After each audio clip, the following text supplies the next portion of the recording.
하나님을 직접 볼 수 있으면 좋을까요? 좋기도 하고 또 안 좋을 수도 있겠지만 예수님이 이 땅에 오셨을 때는 예수님을 육신의 눈으로 볼 수 있었습니다. 그러나 구약적인 배경에서는 하나님을 본다는 것은 불가능한 일이었습니다. 일반적인 신앙생활을 하는 분들은 하나님을 눈으로 보고 싶어 하는 분들이 잘 없습니다. 하나님은 영이시라고 말씀하셨기 때문입니다. 의사가 만약 우리 몸에 영혼이 어디 있지? 한번 찾아보겠다 해서 몸을 해부한다고 해서 영혼을 발견할 수 없는 것과 같은 이치입니다. 그런데 제 돌아가신 이모 부님이 과학 쪽을 하셨어요. 과학 쪽에서 일하셨는데 제일 처음에 믿지 않을 때 뭐라고 얘기하셨냐 하면 하나님을 보여봐라. 그러면 내가 하나님을 믿겠다. 그렇게 얘기하셨어요. 안 믿는 사람들이 하는 얘기가 그렇죠. 근데 그분이 이제 과학 쪽을 얘기하시다 보니까 일하시다 보니까 보면 믿겠다. 이런 식의 말씀을 하셨던 것 같습니다. 그러나 본다고 정말 그것이 진짜구나라고 믿을 수도 없을 것입니다. 요즘 세상에 보이는 것들이 얼마나 현란한 것이 많습니까? 컴퓨터 그래픽이라든지 영화를 보고 저 영화 내용이 전부 다 진짜겠구나 라고 생각하는 사람은 없지 않습니까? 제가 얼마 전에 그 아이와 함께 영화를 봤습니다. 영화를 보는데 윙칸가 되게 발음이 어려워요. 윙칸가 하는 그런 영화를 봤어요. 근데 그 영화가 약간 판타지 같은 영화인데 초콜릿을 만드는 그런 이야기예요. 근데 거기 보면 중간쯤 가면 영화 중간에 초록색 난장이가 등장합니다. 한 30에서 40cm 되는 초록색 난장이가 등장하는데 유명한 배우예요. 휴 그랜트가 난장이로 나옵니다. 그러면서 움파 둠파 두비디비디 하면서 막 노래를 불러요. 저 사람 저런 역할을 하는구나. 되게 재밌게 한다라고 생각하지 아무도 저 봐 난장이가 존재하네 라고 생각하지는 않습니다. 그렇죠? 마찬가지로 본다고 믿는 것은 아니라는 것이죠. 오늘 성경 말씀에는 어느 때나 하나님을 본 사람이 없으되라고 말씀을 하고 있습니다. 그러나 우리가 하나님을 만나고 그분을 느낄 수 있는 방법이 있는데 그것을 우리에게 가르쳐주고 계십니다. 요한은 왜 하나님을 본 사람이 없으되라는 말씀을 이렇게 기록하며 말씀하고 있을까요? 그것은 형제 사랑의 계명을 강조하기 위해서입니다. 이 사랑이 하나님으로부터 나온 것임을 알리기 위하여 우리에게 말씀합니다. 4장 20절을 한번 잠깐 보시죠. 4장 20절에는 누구든지 하나님을 사랑하노라 하고 그 형제를 미워하면 이는 거짓말하는 자니 보는 바 그 형제를 사랑하지 않은 자는 보지 못하는 바 하나님을 사랑할 수 없느니라. 이 말을 하기 위해서 이제 앞에 하나님을 본 사람이 없으되라는 말을 한 것입니다. 즉 하나님을 사랑한다고 하지만 그 사랑이 정말 눈에 보이는 형제조차도 사랑하지 않는다면 눈에 보이지 않는 하나님을 사랑하겠는가라는 말씀이죠.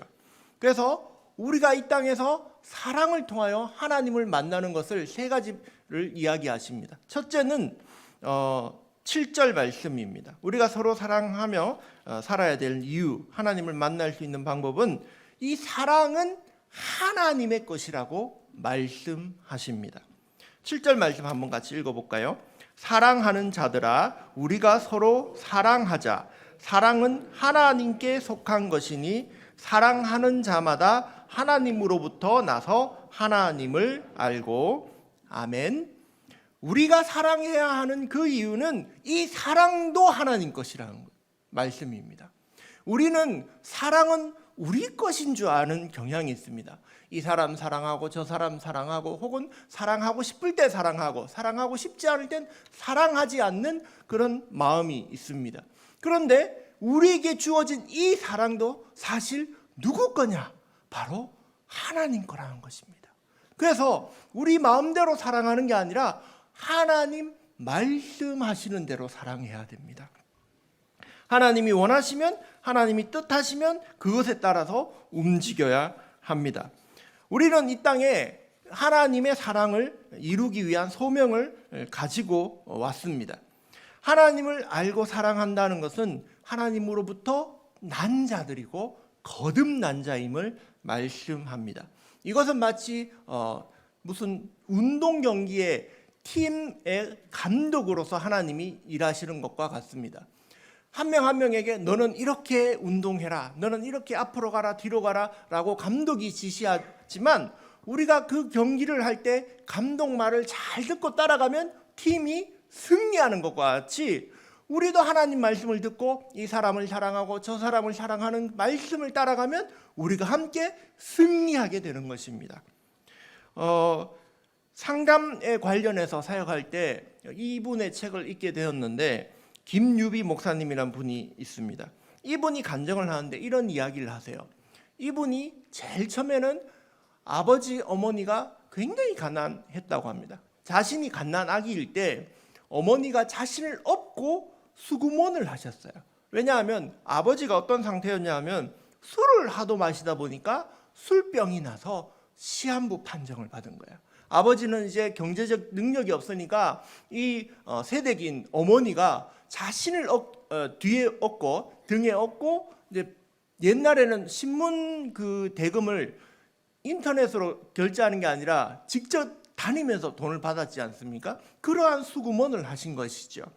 그렇게 해서 한 집 한 집 이제 배를 눌렀는데 어느 날 어머니가 자신을 업고 한 집에 가서 배를 눌렀습니다. 그랬더니 중년의 여성이 나와서 딱 보더니 어떤 것인지 깨달았는 거예요.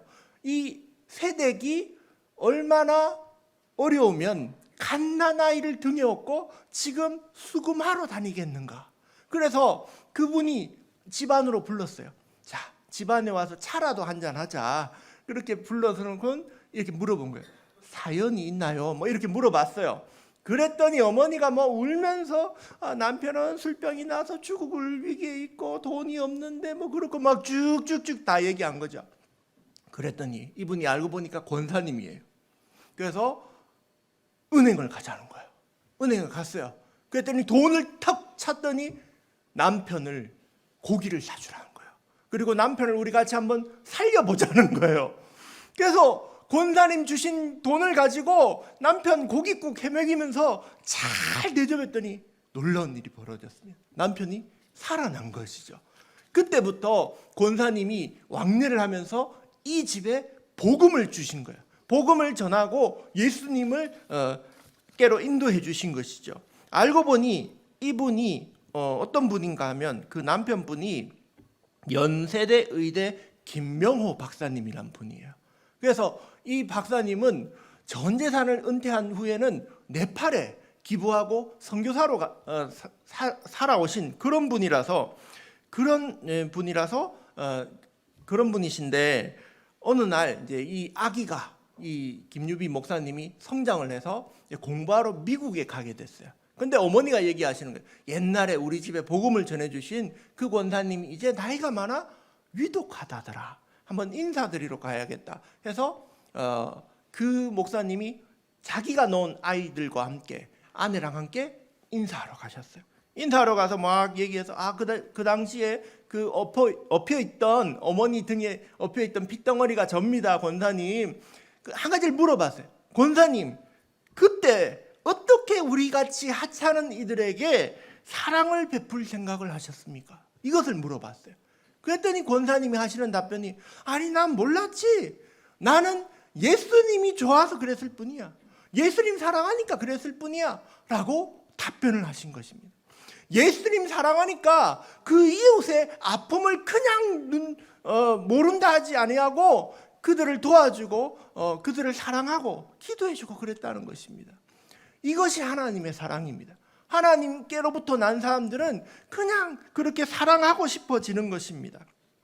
우리가 사랑해야 되는 이유 두 번째는 하나님이 먼저 우리를 사랑하셨습니다. 10절의 말씀입니다. 같이 한번 읽어보겠습니다. 사랑은 여기 있으니 우리가 하나님을 사랑한 것이 아니요 하나님이 우리를 사랑하사 우리 죄를 속하기 위하여 화목제물로 그 아들을 보내셨음이라. 아멘. 하나님이 우리를 먼저 사랑하셨습니다. 하나님이 우리를 사랑하셔서 그의 아들을 보내주셨습니다. 하나님의 말씀 언약은 상호성이 있습니다. 하나님께서 우리에게 이렇게 말씀하시면서 이 말씀을 순종하면 이런 복을 주고 이 말씀을 불순종하면 저주를 받을 것이다 라고 그렇게 말씀하십니다. 대표적인 그 말씀이 바로 신명기 28장의 축복과 저주의 말씀입니다. 신명기 28장 1절에 보면 내가 내 하나님 여호와의 말씀을 삼가 듣고 그의 모든 명령을 지켜 행하면이라고 이렇게 시작해서 막 계속 복을 받는 이야기가 등장합니다. 막 나가도 복 받고 앉아도 복 받고. 근데 이 말씀이 14절까지 복 받는다는 말씀이 나오고는 그 다음부터는 15절부터는 저주의 얘기가 나옵니다. 내가 만일 내 하나님 여호와의 말씀을 순종하지 아니하면 명령과 규례를 지키지 아니하면 하면서 저주가 등장하는데 축복보다 더 긴 저주가 등장합니다. 그래서 하나님의 말씀은 이런 상호적인 그런 말씀입니다. 그런데 중요한 것은 순서가 있다는 것이죠. 하나님이 먼저 우리를 사랑하셨다는 것입니다.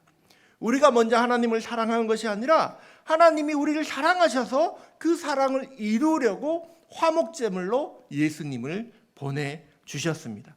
그래서 우리가 예수님을 보면 예수님의 십자가를 보면 우와 하나님이 우리를 사랑하시는구나 라는 것을 알 수 있습니다. 예수님의 제자 빌립이 이렇게 말씀했습니다. 요한복음 14장에 보면 주여 아버지를 우리에게 보여주십시오 이렇게 말합니다. 그리하면 족하겠나이다. 예수님은 그런데 이렇게 대답하세요. 나를 본 자는 아버지를 보았거늘 어찌하여 아버지를 보이라 하느냐라고 말씀합니다. 하나님을 우리가 눈으로는 볼 수 없어요. 그런데 볼 수 있는 방법이 있다는 거예요. 그게 뭐냐면 예수님을 보면 하나님을 보는 것과 같다는 것이죠. 예수님을 우리가 어디에서 봅니까? 십자가에 달리신 예수님을 보면 우리를 사랑하시는 하나님을 만나게 되는 것입니다. 할렐루야. 하나님의 이 사랑에는 놀라운 특징이 있습니다. 하나님이 우리를 먼저 사랑하셨다고 했지 않습니까? 여러분 먼저 사랑하면 사실은 손해보는 거예요.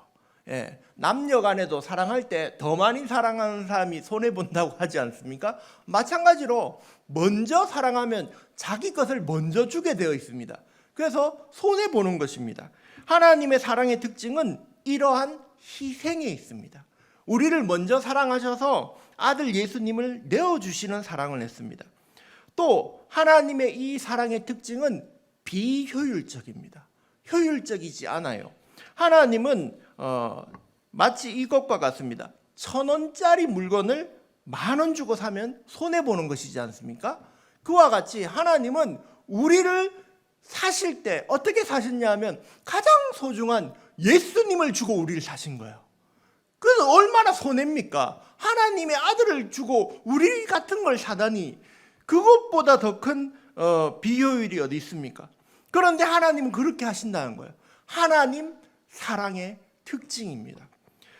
누가복음 15장에 보면 100마리 양을 가지고 있는 사람의 이야기가 나옵니다. 그 중에 그 양을 가진 사람은 한 마리 양을 잃어버려요. 그래서 99마리를 냅두고 한 마리를 찾으러 가는 거예요.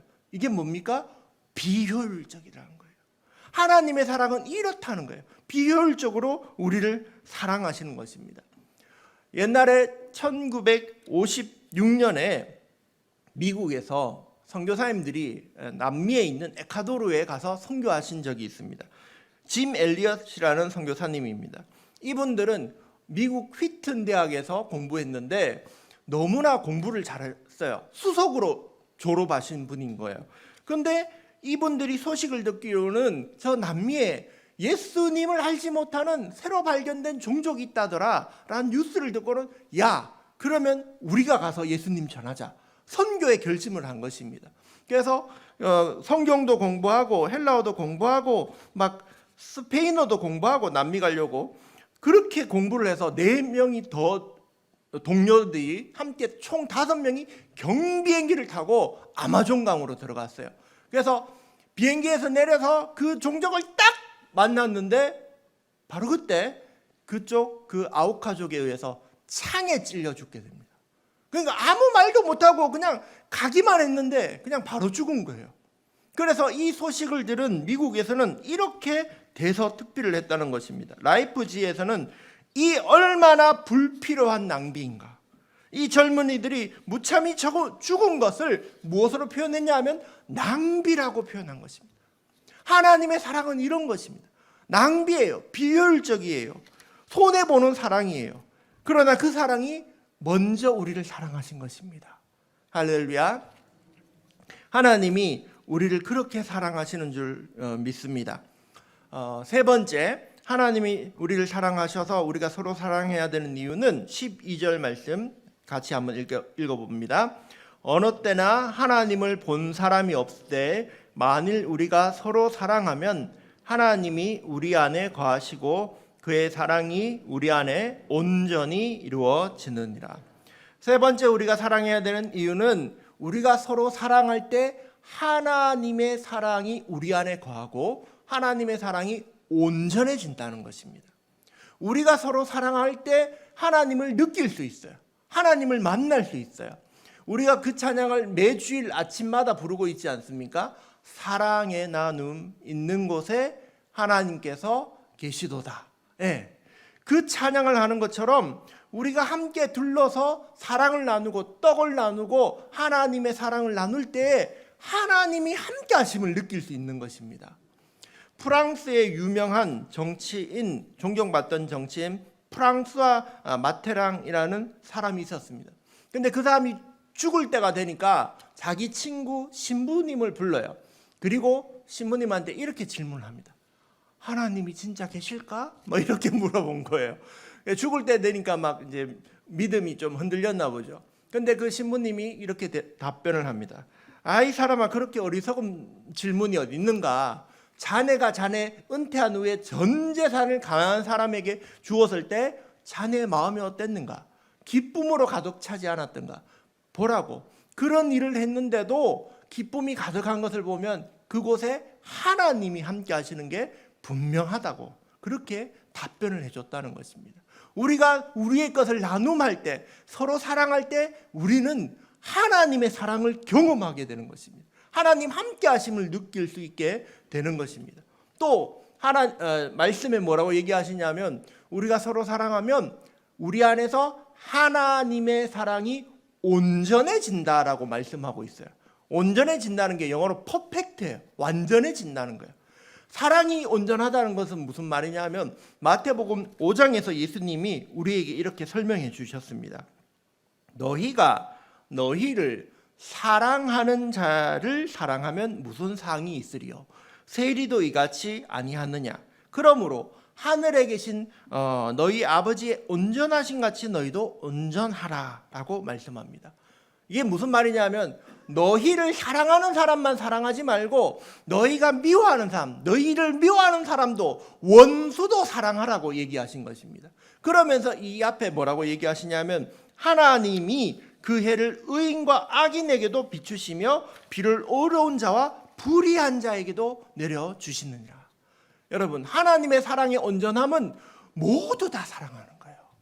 저 사람은 예쁘니까 사랑하고 저 사람은 안 예쁘니까 미워하고, 그런 사랑은 하나님 사랑이 아니라는 거예요. 하나님 사랑은 미워 보이는 사람까지도 사랑하는 그 사랑이 하나님의 온전한 사랑입니다. 여러분, 한국 사람이 아니라 일본인 중에 한국을 정말 사랑한 분이 계셨습니다. 소다 가이치라는 분이 계셨는데 1961년 그 당시 일본하고 한국이 이 국교가 정상화되지도 않았을 때 94세 일본인이 서울에 있는 김포공항으로 이렇게 입국하게 됩니다. 근데 한국 사람들이 그분이 왔다고 막 박수 치면서 환영해 주는 거예요.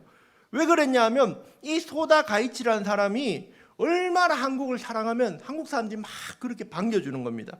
일본인 최초로 우리나라에서 문화 훈장을 받았고 그리고 얼마 안 있어 돌아가셔서는 사회장이 치러지고 그 다음에 외국인 선교사 묘지에 양화진에 묻히시게 됩니다. 이분이 어떤 일로 그렇게 됐냐면 이분이 제일 처음에 20대 때는 술로 세월을 보내신 분이었습니다. 그래서 대만에 어느 날 갔는데 대만에서 술 먹고 거리에서 잤는 거예요. 그러니까 큰일 날 수 있었던 것이죠. 근데 마침 조선인이 이 일본인을 불쌍히 여겨서 여관까지 데려가서 치료해주고 돈을 주고는 먼저 가버린 거예요. 그러니까 누군지 알 수 없지만 조선 사람이 자기를 도와준 거예요. 그 은혜를 생각하면서 이분이 30대에 1905년에 한국에 들어옵니다. 37세의 나이로 한국의 이 조선 땅에 들어와서는 선한 사마리아인과 같은 이 조선인의 은혜를 갖기 위해서 조선을 위해서 일하기 시작하시는 거예요. 그래서 그 당시에 이상재, 유성준, 김규식 같은 이런 분들하고 기독 청년들하고 어울리게 되고 또 월남 이상재 선생님을 통해 이분이 예수님을 믿고 구원받아서 그 다음부터는 전도사 생활을 하게 됩니다. 그래서 이 땅에서 복음도 전하고 또 아이들 고아들을 돌보는 그런 사회사업도 하신 것입니다. 그리고 나서 해방이 되자 이분이 일본으로 돌아가서는 사람들한테 막 욕을 먹는 거죠. 야, 넌 어떻게 조선 사람들한테 그렇게 하냐라고 욕 먹는데 오히려 일본 사람들을 꾸짖으시는 거예요. 일본이 그렇게 살면 안 된다고, 한국을 그렇게 못 살게 굴면 안 된다고 막 소리치면서 회개하라고 성경을 들고 그렇게 전도하시면서 그렇게 일생을 사셨다고 합니다. 여러분, 우리가 서로 사랑하면 하나님의 사랑이 우리 안에 거하고 그리고 그의 사랑이 우리 안에 온전히 이루어집니다. 예. 차별 없이 이 소다 가이치 씨 같이 일본인이지만 한국인을 사랑하는 그런 차별 없는 사랑이 이루어지는 것입니다. 하나님의 사랑은 이러한 사랑입니다. 오늘 성경과 같이 우리가 이 땅에서 서로 살아가야 하는 그런 이유는 사랑은 하나님의 것입니다. 사랑은 하나님이 우리를 먼저 사랑하셨습니다. 우리가 사랑할 때 하나님의 사랑이 우리와 함께하며 하나님의 사랑이 온전해지는 줄 믿습니다. 오늘도 그러한 하나님의 사랑으로 살아가는 저와 여러분이 되시기를 예수님의 이름으로 축복합니다.